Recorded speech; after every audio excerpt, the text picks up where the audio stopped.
Movie के starting scene में हम दो भाइयों को देखते हैं, जिसमें बड़े भाई का नाम बिल होता है और वो अपने छोटे भाई को कागज की एक बोट बनाकर देता, क्योंकि बाहर बारिश आ रही थी। बिल का छोटा भाई उस बोट को लेकर बाहर बारिश में खेलने जाता है और तभी उस बच्चे की बोट पानी में बहते बहते एक सीवर में चली जाती है। और जब वो बच्चा अपनी बोट को ढूंढने के लिए उस सीवर के पास जाता है, तब हम फर्स्ट टाइम पेनीवाइज को वहाँ पर देखते हैं। पेनीवाइज उस बच्चे को उसकी बोट रिटर्न करने के बहाने उसे अपने पास बुलाता है और उसके पास आते ही वो उसका एक हाथ ही खा लेता है। इस इंसिडेंट के बाद उस बच्चे का कुछ भी पता नहीं चलता कि वो कहाँ गया है और सब लोग ये समझते हैं कि वो मिसिंग हो गया। इसके बाद हम एक लड़के माइक को देखते हैं, जो एक शीप हाउस में होता है और उसे कहा जाता है कि वो एक भेड़ को शूट करे, लेकिन वो ये नहीं कर पाता। लेकिन उसे ऐसा करना था क्योंकि ये उसका फैमिली बिजनेस था। फिर हम स्कूल में स्टूडेंट्स को देखते हैं और वहीं पर एक लड़की बेवरली को देखते हैं, जिसकी क्लास फेलो उसे काफी तंग करती है। सब बच्चे वेकेशन स्टार्ट होने की वजह से काफी एक्साइटेड होते हैं और वहीं पर हम एक लेडी को देखते हैं, जो अपनी मिसिंग बच्ची को वहाँ पर ढूंढने आई थी। वहाँ पर एक लड़का हेनरी भी था, जो नेचर वाइज काफी इल मैनर्ड था और वो बिल और उसके बाकी फ्रेंड्स को काफी तंग किया करता था। और वहीं पर हम बेवरली की बेस्ट फ्रेंड बेन को भी देखते हैं। वो दोनों आपस में काफी अच्छे फ्रेंड्स होते हैं। दूसरी तरफ बिल जब स्कूल से घर वापस आता है, तब उसके फादर उसे काफी डांटता, क्योंकि बिल समझता था कि उसका छोटा भाई अभी भी जिंदा है, जो सीवर में गिरकर वहाँ से गुजरकर उस जगह पर गिर गया होगा जहाँ पर उसका डेड एंड होता है। लेकिन उसके फादर उसे समझाते हैं कि वो मर चुका है और वो ये सब कुछ करना बंद कर दे, क्योंकि इससे उसकी मदर को काफी दुख होगा। माइक जब मीट डिलीवर कर रहा होता है, तब वहाँ पर उसे एक डोर मिलता है और उसके पीछे वो काफी अजीबोगरीब चीजें महसूस करता है। उस डोर के पीछे से काफी लोगों के शाउट करने की आवाजें आती है और बहुत से हाथ भी बाहर निकलते हैं। और फिर तभी अचानक से वो डोर खुद ब खुद ओपन हो जाता है और वहाँ पर माइक पेनीवाइज को देखता है। इतनी ही देर में हेनरी अपने फ्रेंड्स के साथ वहाँ पर आता है और माइक को टीज करके वहाँ से चला जाता है। बिल का एक फ्रेंड अपने फादर के ऑफिस में बुक रखने के लिए जाता है और वहाँ पर वो एक बहुत डरावनी औरत की पेंटिंग देखता है, जिससे वो अक्सर डर जाया करता है। उसे डराने वाला कोई और नहीं बल्कि पेनीवाइज था, जो सबको उनके डर से ही डराता था और उन चीजों से जिनसे वो डरते हैं। बिल अपने फ्रेंड्स को लेकर सीवर के डेड एंड की तरफ जा रहा होता है और बेन लाइब्रेरी में बैठकर पोएट्री लिखता है और साथ ही एक जगह डेयरी की हिस्ट्री भी पढ़ रहा होता है, जो असल में वही जगह थी। उस हिस्ट्री में उसे डेयरी में होने वाले सारे इंसिडेंट के बारे में इंफॉर्मेशन मिलती है और वो इंसिडेंट्स लोगों की डेथ के बारे में थे, यानी बहुत से लोगों की डेथ हो गई थी। और फिर बेन को ह्यूसिनेशन स्टार्ट हो जाती है और उसके साथ ये कोई और नहीं बल्कि पेनीवाइज ही कर रहा था। और बेन को वहाँ पर एक बैलून भी उड़ता हुआ नजर आता है, जो और किसी को नजर नहीं आ रहा होता। बेन जब उस बैलून के पीछे जाता है, तब उसे वहाँ पर बहुत सारे ईस्टर एग्स मिलते हैं और उन्हें फॉलो करते करते वो लाइब्रेरी तक पहुँच जाता है। और तभी एक आधा जला सर कटा इंसान बेन पर हमला करने के लिए उसकी तरफ बढ़ता है,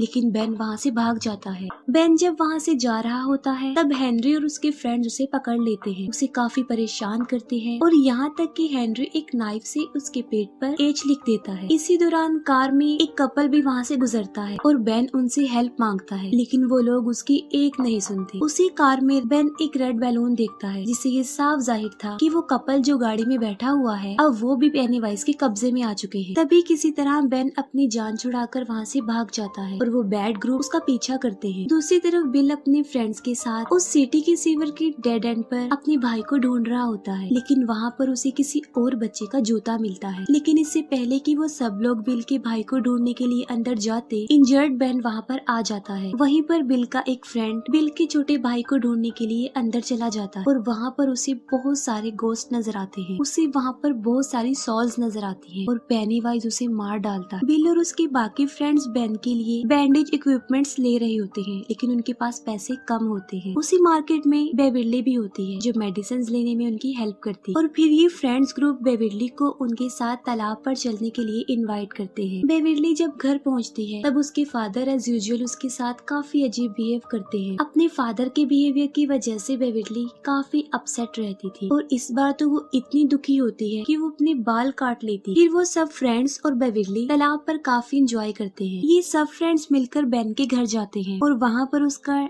डेरी टाउन से रिलेटेड हिस्ट्री कलेक्शन देखते हैं। बेन उन्हें बताता है कि जो लोग इस सिटी में रहा करते थे एक एक करके वो वहाँ से गायब होते रहे। लेकिन अजीब बात तो ये है कि लोगों के गायब होने का कोई भी रीजन, उनकी डेड बॉडी या कोई भी निशान नहीं मिला। बस सिर्फ उस सिटी में ही एक कुएं के पास मरे हुए लोगों के कपड़े थे जो खून से भरे हुए थे और वहाँ पर खून खराबा आम हो गया। लेकिन उसके पीछे ये पता नहीं चल सका कि ये कौन कर रहा। फिर हम बिल के फ्रेंड एडी को देखते हैं जो स्कूल से घर की तरफ जा रहा होता है और रास्ते में वो एक बहुत पुराने घर के सामने से गुजरता है और ठीक उसी वक्त उसकी मेडिसिन लेने का टाइम भी हो जाता है और एडी वहाँ पर रुककर अपनी मेडिसिन लेने लगता है। और तभी एडी को उस घर से किसी की आवाजें सुनाई देती है। वो आवाजें सुनकर एडी काफी घबरा जाता है। वो वहाँ से जाने लगता है। तभी घबराहट के आलम में उसकी मेडिसिन उसके हाथों से गिर जाती है। एडी जब अपनी मेडिसिन उठा रहा होता है तभी वहाँ पर एक बदसूरत काफी गंदा और बीमार आदमी आकर उसे डराता है और उसे डराते डराते वो उस पुराने घर की तरफ ले जा रहा होता है। लेकिन एडी भागकर उस घर के पीछे चला जाता है और एडी को वहाँ पर पेनीवाइज नजर आता है। एडी वहाँ से भाग जाता है। बेवर्ली जब घर आती है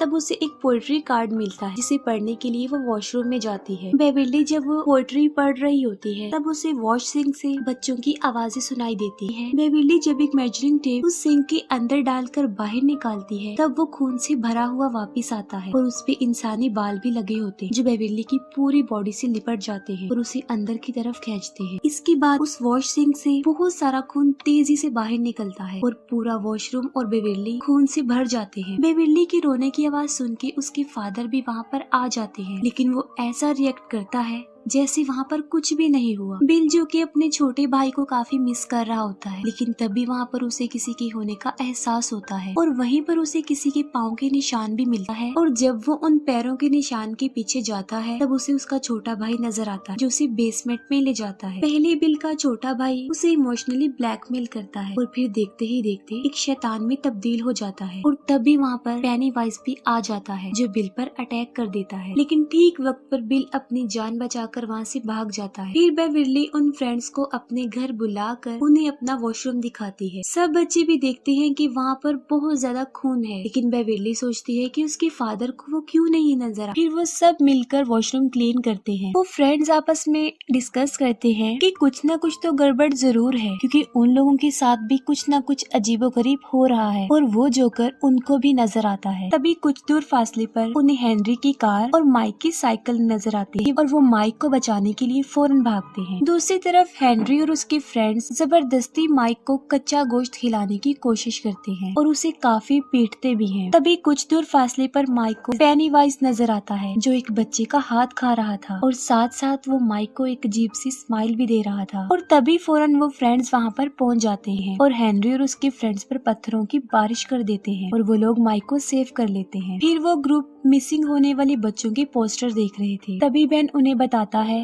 कि उसने डेरी टाउन के बारे में दोबारा से पढ़ा है। वो कहता है कि मुझे पता चला है कि डेरी टाउन में हर 27 साल बाद ऐसे इंसिडेंट्स होते रहते हैं। उन इंसिडेंट्स में लोग गायब होते हैं और ज्यादातर बच्चे, और ऐसा पहले तो कुछ अरसे तक चलता रहता है लेकिन फिर अचानक से बंद हो जाता है और फिर 27 सालों बाद ऐसा होने लगता है। वो लोग ये समझ जाते हैं कि कोई तो है जो 27 साल बाद आ जाता है और बच्चों को पकड़कर खा जाता है और इतना ज्यादा शिकार करने के बाद 27 सालों तक वो बिल्कुल रिलैक्स हो जाता है और साथ में वो ये बात भी समझ जाते हैं कि वो बच्चों के सामने उन्हें उसी रूप में आकर डराता है जिससे वो सबसे ज्यादा डरते हैं और जाहिर है तकरीबन सब बच्चे ही जोकर से डरते हैं। बिल सबको अपने घर ले जाता है और उन्हें डेरी टाउन का मैप दिखाता है। मैप देखकर उन लोगों को पता चलता है कि जहाँ जहाँ वो इंसिडेंट्स हुए थे वो जमीन के नीचे एक गटर से जुड़े हुए हैं और ये सारे गटर एक ही जगह पर आकर आपस में मिलते हैं और वो कुआं है जो उसी पुराने घर में था। वो बच्चे फौरन ये समझ जाते हैं कि पेनीवाइज वहीं पर रहता है उसी पुराने घर के कुएं में। तभी एडी इन बातों से काफी डर जाता है और वो सब कुछ बंद करने के लिए कहता है लेकिन अचानक से प्रोजेक्टर अपने आप ऑन हो जाता है और पिक्चर्स खुद ब खुद चेंज होने लगती है। ये देखकर वो लोग काफी घबरा जाते हैं, काफी डर भी जाते हैं और तभी उन पिक्चर्स में बिल के छोटे भाई की पिक्चर भी आती है और तभी फौरन पेनीवाइज भी एक पिक्चर की सूरत में उनके सामने आता है और तभी पेनीवाइज उस फोटो से निकलकर उन बच्चों को डराता है। वो सारे बच्चे काफी डर जाते हैं, लेकिन बिल डिसाइड करता है कि वो उस पुराने खंडर वाले कुएं में जाएंगे और पेनीवाइज का मुकाबला करेंगे। वो सब बच्चे बिल की बात मानकर उसके पीछे पीछे उस घर में जाते हैं। बिल कहता है कि हमें उसका मुकाबला करते हुए उसे रोकना चाहिए, वरना ये सिलसिला ऐसे ही चलता रहेगा और हो सकता है कि नेक्स्ट उनमें से ही कोई हो जो मिसिंग हो जाए और उस जोकर का शिकार बन जाए। और जब वो लोग उस घर के अंदर जाते हैं तो पेनीवाइज उन्हें विजन दिखाता है और एक दूसरे से अलग कर देता है। एडी फिर से उस क्रीपी आदमी से डरकर ऊपर से नीचे गिर जाता है और काफी इंजर्ड हो जाता है। उन फ्रेंड्स में बिल का फ्रेंड रिची जो एक रूम में बंद हो जाता है और वहाँ पर बहुत सारे जोकर्स थे और तभी वहाँ पर पेनीवाइज आ जाता है। लेकिन इससे पहले कि वो रिची को कोई नुकसान पहुँचाता, बिल बिल्कुल ठीक वक्त पर दरवाजा खोलकर उसे बचा लेता है और फिर पेनीवाइज एडी के पास जाता है। लेकिन इससे पहले कि पेनीवाइज एडी को डराकर मार देता, बिल और रिची वहाँ पर पहुँच जाते हैं और पेनीवाइज उन दोनों पर ही अटैक कर देता है। और तभी बेविरली एक लोहे के रॉड को पेनीवाइज के सर में दे मारती है, जिससे वो जख्मी हो जाता है। लेकिन इसके बावजूद भी वो बच्चों को डराने से बाज नहीं आता, वो उन्हें काफी डराता है और अपने बड़े बड़े नाखूनों से वो बेन को जख्मी कर देता है। लेकिन वो सारे बच्चे वहाँ पर एक साथ थे और पेनीवाइज भी इंजर्ड था, तो वो उन्हें कोई नुकसान पहुँचाए बगैर ही वहाँ से चला जाता है। तभी बिल उसका पीछा करता है और उसे उस कुएं में जाते हुए देख लेता है और तभी वो सब बच्चे उस घर से अपनी जान बचाकर भाग जाते हैं। बिल अपने फ्रेंड्स को कहता है कि वो दोबारा से उस घर में जाएंगे, लेकिन अब वो पूरी तैयारी से आएंगे और बड़ी बहादुरी से वो पेनीवाइज का मुकाबला करेंगे। लेकिन बेविरली के अलावा कोई भी उसकी ये बात मानने के लिए एग्री नहीं होता। वो कहते हैं कि वो लोग वापस वहाँ पर नहीं जाएंगे। बिल का फ्रेंड रिची जब उसे कहता है कि उसका भाई अब मर चुका है, बिल को इस बात पर गुस्सा आ जाता है और उन दोनों में लड़ाई हो जाती और वो ग्रुप आपस में बिखर जाता है। बेविरली उन्हें काफी समझाती है कि पेनीवाइज यही चाहता है कि वो सब एक दूसरे से अलग हो जाएं, क्योंकि उसे पता है कि अगर वो साथ रहे तो वो उसका मुकाबला कर लेंगे। लेकिन बेविरली की ये बात कोई नहीं सुनती। दूसरी तरफ हेनरी को अपने घर के पास रखे गए लेटर बॉक्स के ऊपर एक रेड बैलून उड़ता हुआ नजर आता है, जो पेनीवाइज के वहाँ होने का साइन था। जब उस बॉक्स को ओपन करता है तब उसे वहाँ पर एक नाइफ मिलता है। ये नाइफ उसी का था जो जंगल में गिर गया था जब वो बेन के पीछे भागा था। हेनरी जब उस चाकू को ले लेता है तब वो पूरी तरह से पेनीवाइज के कंट्रोल में आ चुका होता है। पेनीवाइज हेनरी को बहुत फोर्स करता है कि वो अपने फादर को जान से मार डाले, जबकि हेनरी सच में पेनीवाइज के बहुत ज्यादा कब्जे में आ चुका था और वो सच में ही अपने फादर को जान से मार डालता है जब वो सो रहे होते हैं। बेविरली के डैड अग्रेसिव होकर उसके साथ जबरदस्ती करने की कोशिश करते हैं। बेविरली अपने फादर को टांग मार के वहाँ से भाग जाती है और खुद को वॉशरूम में बंद कर लेती है। लेकिन बेविरली का फादर बाथरूम के दरवाजे को तोड़कर अंदर घुस जाता है। अपनी जान बचाने के लिए बेविरली सिंक अपने फादर के सर में मार देती है, जिससे वो इंजर्ड होकर बेहोश हो जाता है। दूसरी तरफ बिल बेविरली को ढूंढते ढूंढते उसके घर तक चला जाता है, जहाँ पर उसे उसके फादर की डेड बॉडी के साथ दीवारों पर पेनीवाइज का मैसेज मिलता है। वहाँ पर लिखा होता है कि यू डाई इफ यू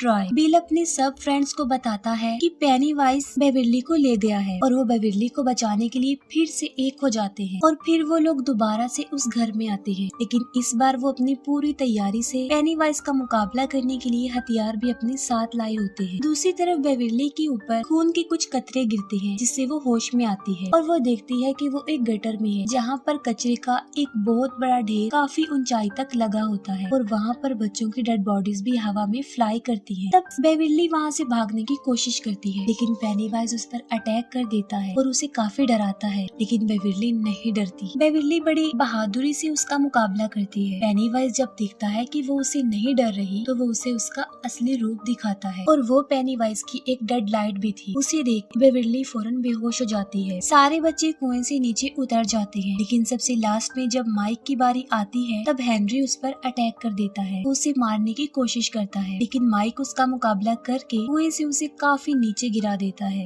वो लोग जब नीचे उतर रहे होते हैं तब उनका एक फ्रेंड उनसे बिछड़ जाता है और यहाँ पर पेनीवाइज उस भयानक पेंटिंग वाली औरत की सूरत में उस पर अटैक कर देता है। बाकी फ्रेंड्स अपने उस दोस्त को ढूंढने के लिए वहाँ पर पहुँच जाते हैं, लेकिन इससे पहले कि पेनीवाइज उसे जान से मार डालता वो सब वहाँ पर पहुँच जाते हैं और पेनीवाइज वहाँ से भाग जाता है। और तभी बिल को अपना छोटा भाई भी वहाँ पर नजर आता है, जिसको फॉलो करते हुए वो बिल्कुल उसी जगह पर पहुँच जाता है जहाँ पर बेविरली भी थी। बेविरली हवा में लटकी हुई थी और बिल उसे नीचे लाने की कोशिश करता है और फिर बिल अपने भाई के पास चला जाता है। तभी बाकी फ्रेंड्स वहाँ पर आ जाते हैं और सब मिलकर बेविरली को नीचे उतारते हैं, लेकिन बेविरली होश में नहीं थी। वो सब उसे होश में लाने की कोशिश करते हैं, लेकिन स्टिल वो होश में नहीं आती। फिर बेन बेविली को हग करता है क्योंकि वो उसे लाइक करता था, तो इसी वजह से बेविली पेनीवाइज के ट्रैप से बाहर आ जाती है और बिल्कुल होश में आ जाती है। पेनीवाइज बिल को उसके छोटे भाई के रूप में काफी इमोशनली ब्लैकमेल करता है और उसे अपने साथ घर ले जाने के लिए भी कहता है। बिल उसकी बातें सुनकर रोता है और कहता है कि मैं जानता हूँ कि तुम मेरे भाई नहीं हो, और वो उसे गन से शूट कर देता है। और फिर पेनीवाइज अपने असली रूप में आकर उन सब पर अटैक कर देता है। वो सब बच्चे